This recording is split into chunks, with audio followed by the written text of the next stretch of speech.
नमस्ते। आज हम लोग एक नए तरीके की लेज़र के बारे में पढ़ेंगे जो कि है रूबी लेज़र। देखिए, ये वाली लेज़र सबसे पहले मैमान ने 1960 के अंदर बनाई थी। ये एक सॉलिड स्टेट लेज़र है, दैट मीन्स ठोस अवस्था लेज़र है। और इसकी जो प्रोसेसिंग है हमारी, वो 3 लेवल लेज़र की तरह की इसकी वर्किंग होगी, दैट मीन्स 3 स्तरीय लेज़र की तरह की होगी। मैंने 3 स्तरीय लेज़र आपको कल पढ़ाया था, वैसा ही होगा। इसके अंदर देखिए, हम लोगों को लेज़र में क्या चाहता है, पॉपुलेशन इन्वर्जन होना चाहिए, मतलब समष्टि प्रतिलोमन होना चाहिए। समष्टि प्रतिलोमन दैट मीन्स पॉपुलेशन इन्वर्जन के लिए हम लोग एक प्रोसेस यूज़ करते हैं जिसको हम लोग पंपिंग बोलते हैं, पंपन। तो मैंने कल आपको 5 तरीके की पंपिंग बताई थी, उसमें से एक थी हमारी ऑप्टिकल पंपिंग। रूबी लेज़र हमारी ऑप्टिकल पंपिंग को यूज़ करती है। ऑप्टिकल पंपिंग से ये पॉपुलेशन इन्वर्जन करती है, दैट मीन्स समष्टि प्रतिलोमन के लिए वो प्रकाशीय पंपन का यूज़ करती है। अब हम लोग देखते हैं इसके कंस्ट्रक्शन, मतलब कि ये कैसे बनाई जाती है। तो देखिए, सबसे पहले हम लोग देखते हैं रूबी लेज़र बोला है मैंने, तो रूबी क्रिस्टल के बारे में। रूबी क्रिस्टल जो हमारा होता है, उसके अंदर क्या होता है, एक एल्यूमिनियम का ऑक्साइड होता है। उसमें हम लोग इम्प्योरिटी डालते हैं क्रोमियम की 0.05% by wait. That means Al2O3 हमारा एक एल्यूमिनियम का ऑक्साइड है, उसके अंदर हम लोग क्रोमियम की इम्प्योरिटी डालेंगे। दैट मीन्स कुछ Al+3 आयन्स हैं, उनको हम लोग रिप्लेस कर देंगे Cr+3 आयन से। उससे हमारा रूबी क्रिस्टल बनता है। इससे क्या होगा, देखिए, Cr+3 आयन्स जो हमारे होते हैं वो रेस्पॉन्सिबल होते हैं। रूबी जो क्रिस्टल होते हैं हमारा, वो पिंक कलर का होता है। उस पिंक कलर के लिए जो रेस्पॉन्सिबल होते हैं आयन्स, वो होते हैं Cr+3 आयन्स। और Cr+3 आयन्स की एक और प्रॉपर्टी होती है कि ये ग्रीन एंड येलो लाइट है हमारी, जिसका रीजन होता है हमारा 4100 एंगस्ट्रॉम एंड 5600 एंगस्ट्रॉम के लगभग का, उसके बैंड को वो ऑब्जॉर्ब कर लेती है। तो देखिए, अब मैं ये देखती हूँ कि ये रूबी लेज़र है, उसका जो डायग्राम है वो इस तरीके का कुछ होता है। इसके अंदर ये जो हमारी है, ये सिलिंड्रिकल रॉड है रूबी क्रिस्टल की। उसके एक साइड में तो हम लोग क्या करते हैं, totally reflected, that means perfectly reflector लगा देते हैं। और दूसरी साइड में क्या करते हैं, हम लोग पार्शियल रिफ्लेक्टर लगाते हैं।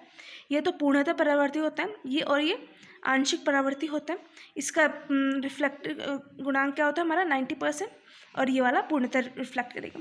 इसके को सब तरह से हम लोगों ने कवर कर दिया है एक ग्लास ट्यूब से, और ग्लास ट्यूब को उसने कवर किया है इस ट्यूब से, जो कि है एक्सी फ्लैश डिस्चार्ज ट्यूब।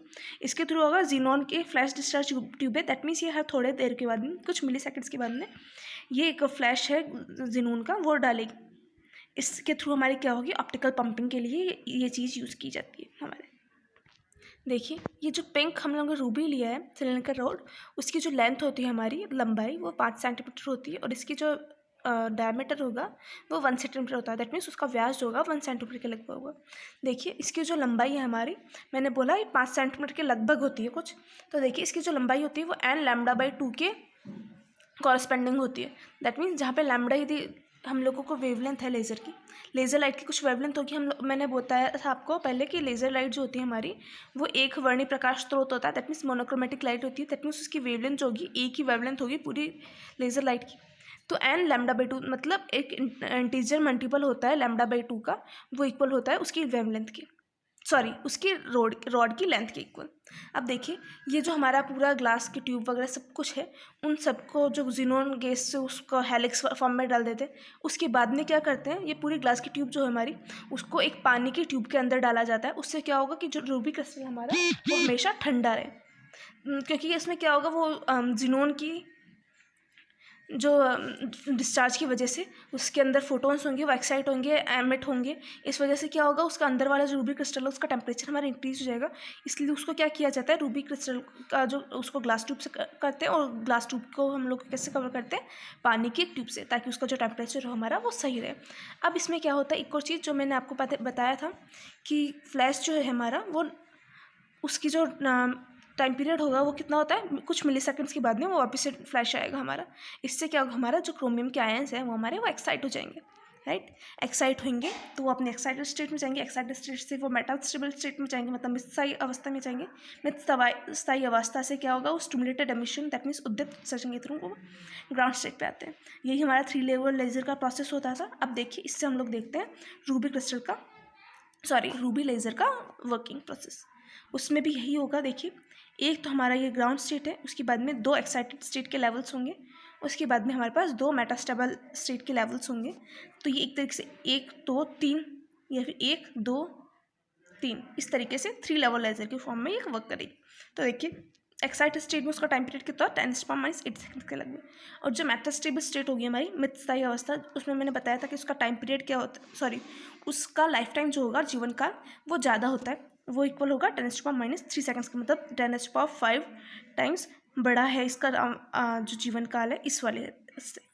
अब देखिए हम लोग क्या करेंगे, जब हम ज़ीनोन फ्लैश ट्यूब से फ्लैशलाइट रूबी क्रिस्टल पर गिराएंगे तो उससे क्या होगी, वो जो रूबी क्रिस्टल है हमारा वो ग्रीन और येलो फोटोन्स को एब्जॉर्ब करेगा। ग्रीन और येलो फोटोन्स को एब्जॉर्ब करके क्या करेगा, वो एक्साइटेड स्टेट में चला जाएगा। देखिए 5600 एंगस्ट्रॉम वाले से तो यहाँ पर चला गया, वो 4100 एंगस्ट्रॉम वाले से ये बी वाले लेवल पे चला जाएगा। उसके बाद में ये यहाँ पर 10⁻8 सेकंड्स रहने के बाद में वो क्या करेगा, यहाँ से नॉन रेडिएटिव ट्रांजिशन के थ्रू, दैट मीन्स अविकिरणात्मक संक्रमण के थ्रू ये यहाँ से ये मेटास्टेबल स्टेट्स में मृतस्थायी अवस्था के अंदर आ जाएगा। अब मृतस्थायी अवस्था में वो क्या करेगा, 10⁻³ सेकंड्स के लगभग वो वहाँ पर रह सकता है, राइट। तो बहुत यहाँ पर क्या होगा, इस यहाँ पर जब जितने टाइम के लिए रहेगा उतनी देर में इसमें क्या होगा, पॉपुलेशन इन्वर्जन हो जाएगा हमारा, दैट मीन्स समष्टि प्रतिलोमन होगा इसी स्टेट में। मतलब यहाँ पर जो नंबर ऑफ एटम्स होंगे हमारे वो ग्राउंड स्टेट में नंबर ऑफ एटम्स है उससे ज़्यादा हो जाएंगे। उसके बाद में क्या होगा, हम लोग यहाँ पे फोटोन्स है वो डालेंगे 6943 एंगस्ट्रॉम और 6929 एंगस्ट्रॉम के। उससे क्या होगा, 6943 एंगस्ट्रॉम वाले तो इस स्टेट में जो भी एटम्स है वो उनसे इंटरेक्ट करेंगे और वो ग्राउंड स्टेट में आ जाएंगे एक और फोटोन को उत्सर्जित करके, राइट। यही हमारा उद्दीप्त उत्सर्जन होता था। और वैसे ही 6929 वाला एंगस्ट्रॉम वाला फोटोन है वो इससे इंटरेक्ट करेगा, यहाँ पर वाले मेटास्टेबल स्टेट में जो भी एटम्स है हमारे उससे इंटरेक्ट करेगा, तो वो क्या करेगा, उसको प्रेरित करेगा एक और फोटोन एमिट करने के लिए, और ताकि वो एटम जो होगा हमारा और फिर वो ग्राउंड स्टेट के अंदर आ जाएगा। और हम लोग क्या पता था हम लोगों को, उद्दीप्त उत्सर्जन में जो भी फोटोन्स हमारे निकलते हैं उसका जो वेवलेंथ फ्रीक्वेंसी वगैरह होगी वो इस वाले के बराबर होगी, और इसका जो पोलराइजेशन होगा दैट मीन्स ये ओवरऑल कला संबंध होंगे, ये वाले जो होंगे और ये वाले जो फोटोन्स हमारे निकलेंगे वो दोनों के दोनों, राइट।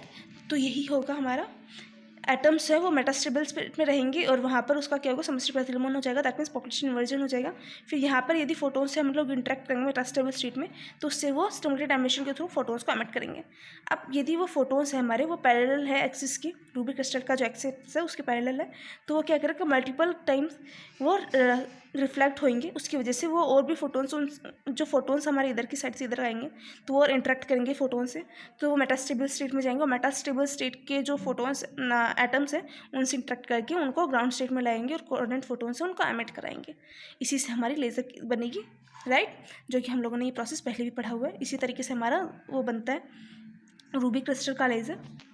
देखिए ये प्रोसेस हम लोग रिपीट कराते जाएंगे, तो एंड में हम लोग को क्या करेगा, रेड कलर की बीम मिलेगी जो कि लेज़र बीम होगी, और दैट मीन्स रूबी क्रिस्टल की जो लेज़र बीम होती है हमारी वो रेड कलर की होती है। देखिए ये तो हमारा गैलेक्सी फॉर्म में उन्होंने करा था, ये सारा का सारा हुआ था, लेकिन ओरिजिनल सेटअप में क्या हुआ था, वो जो मैनोन थे उन्होंने क्या किया था, एक जीनोन का फ्लैश लैम्प लिया था, उसको उन्होंने एक संधारित्र से कनेक्ट किया हुआ था जो कि कुछ किलो वोल्ट्स तक चार्ज था। उससे वो क्या कर रहा था, हर फ्यू मिली सेकेंड्स के बाद में वो एनर्जी का डिस्चार्ज कर रहा था, इसकी वजह से वो फ्लैश हमारा निकल रहा था। इससे उनका जो लेज़र का आउटपुट मिला था वो 10 to 20 किलो वोल्ट्स के लगभग का पल्स की फॉर्म में मिला था। यहाँ पे हमारा रूबी क्रिस्टल लेज़र कंप्लीट होता है, रूबी लेज़र कंप्लीट होता है। Thank you.